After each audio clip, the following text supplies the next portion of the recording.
না আমি যে আয়ের হেমুর গেছিলাম গা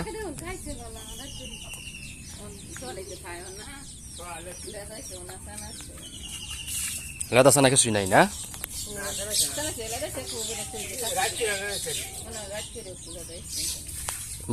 মুগলা কি আর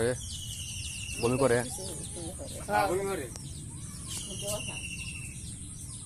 কি কি খান খাওয়ান হেরে মুরগি খাদ্য কি আধা কেজি খাওয়ান না 1 কেজি মুরগি খাদ্য মুরগি না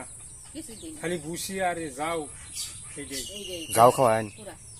যাও তো হারে খাওয়ান লাগে না যাও খাওয়ান লাগে না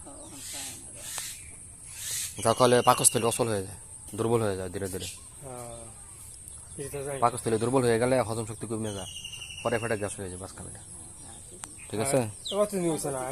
ওইসে নাচ কামড়ে তুইব সলজন বান্না যাবো তাই লইব তখন সব উইব ঠিক আছে কথা বলছো ঠিক আছে যখন যারা যে মানুষ খেতে যারা হ্যাংলা পাতলা দেখ খেত কামার সমানে কাজ কাম করতেছে বা খেলাধুলা করতেছে সমানে আর যারা বেশি এই যে বয়ে বয়ে খাতে খাতে মোটা তাজ হয়ে গেছে রাত কামারা এখন দাঁত খাওয়া গেলে দেখুন ঝট করে ফেটে গেছে সমস্যা দেয় বা শুলে মানে গরম আটকে যাবে আচ্ছা ঠিক আছে আমি দেখতেছি কি কি খাওয়াইছেন এমনি না খাইছি না কিছু খাওয়া সোডা খাওয়াইছেন সোডা খাওয়াইছেন কত নি খাওয়াইছেন কত 5 চামচ হবো বেশি আচ্ছা খাওয়াইছেন কখন কখন খাওয়াইছেন হগলে খাওয়াই যা যে মাত্র না সোয়াল একটু খাওয়াইছিলাম আচ্ছা ঠিক আছে